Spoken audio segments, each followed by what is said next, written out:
cutting the can comes first. I'm going to cut right above the little line here at the top of the can to make my first entrance. And then I'm going to turn it back the other way and go below that little line or that little indentation. Now I like to hold my can kind of like this, but you have to be really careful that it doesn't slip out because you can cut your hand. So find the way that it's best for you and then do that. So now I've made my first cut and now I'm going to make another. I'm going to go down the side of the can and then I'm going to go around the bottom. I don't stick it all the way to the bottom where the groove or the little fold is there because I don't want any of that fold to get into my can. Okay, so that was it. Now all I do is I roll this on the side of a table, flatten it up, and I get ready for the next part. Next I'm going to sand my pieces. I find it better to do with an electric sander. This is a small one that works really well. You can use any one you want. And I just get them all like cleaned up and a bit scratched up.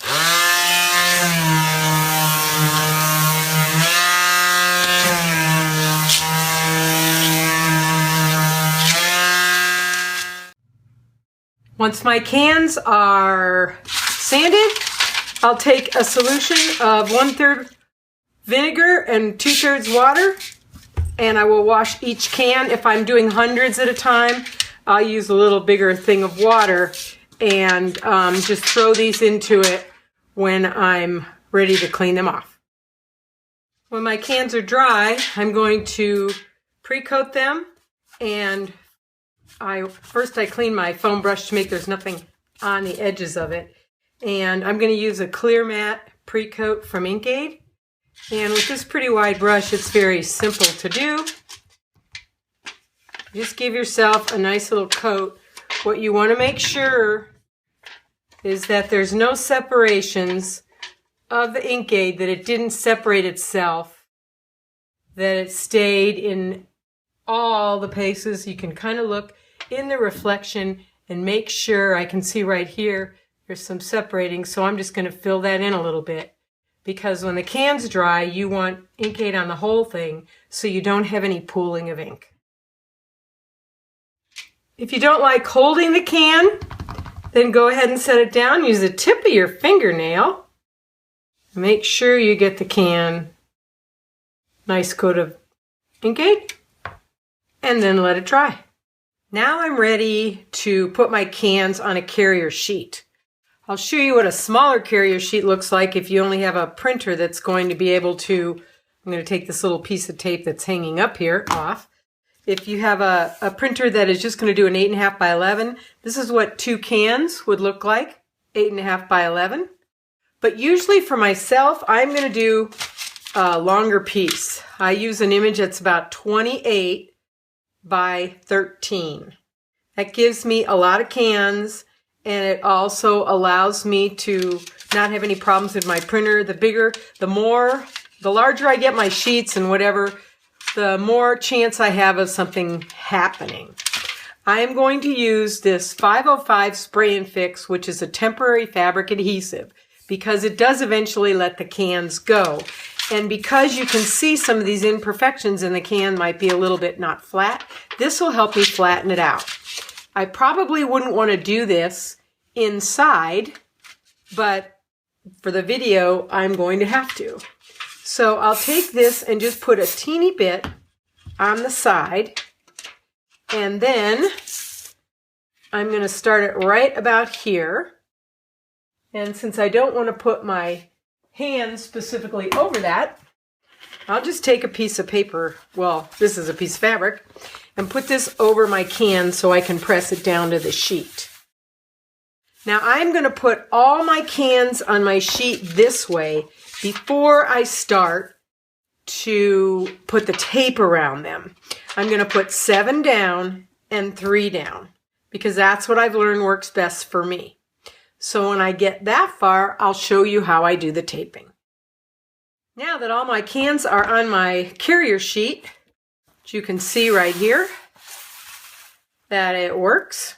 And I'm going to use this 1/2 inch masking tape, 1/2 inch wide. And I have to find the edge of it, which is right here. Okay, what I do is I tape everything. I try to get my cans close enough so the 1/4 inch will do, or the 1/2 inch will do the entire piece. This tape is being kind of silly right now. So I put the pieces in between, and then here I will need to piece that because there is not a lot of tape on the can. So I'll take pieces of this, and then I will just take them off and tape my cans together. Then once I'm done with all the insides of them, I'll go along the edge and tape the tops. And then I'll tape the other side. So I'll get all my cans done, and then I'll show you exactly what this looks like. And now my cans are ready. They're on a nice solid carrier sheet, and I can take them to my R3000, my Epson, and print them. So this is the image I'm going to print, and you can see it's 13 by 28 and a resolution of 240 pixels. And so what I'm going to do is I'm going to either go up to File and go to Print, or I am going to go Command or Control P. So with my print box up, I am going to print it on my Epson Stylus Photo 3000. My print settings, I'll go into that part of it next, but first I'm going to show you that Photoshop is going to manage my colors. I'm going to use a double-sided matte paper. And when I go in here, you can see the size is pretty correct right there. If I go into my print settings, then I'm going to go 13 by 29 because that's what my paper is set up for. You can see all these different paper profiles. So I'm picking one that I already have. And did I just miss it? There it is. That was already in there. So anyway, I'm going to go to my layout, into my print settings. I am using front poster board. This is going to be a long print, and it's a little thicker, and I used to print them all the way through the regular carrier, but now I do it in a flat style. So then I'm going to pick, obviously, my paper, my output, resolution, and then I'm going to go to Advanced Media Control and make sure my platen gap is set at wide, since I do have cans in there. I'm going to save this, and then I'm going to actually hit print. Here you can see the entire carrier sheet with the cans on it, printed end to end, great print. Everything went smoothly as you tape really well. You won't have any trouble with, and you use the little bit of that underspray. You won't have any trouble with scraping in your printer. Now what's going to happen to this is this will stay, I will let it dry for a couple more days. Actually in my studio, I lay them all over my studio tables and let them dry. Okay, 2 days at least, and I'm in Arizona. Okay, this is what I do next. I use golden MSA varnish with UVLS satin. You could use a gloss if you want. I happen to like the satin. I put it on with just one of these cheapo brushes so I can throw the brush out. And then I let that dry for several days.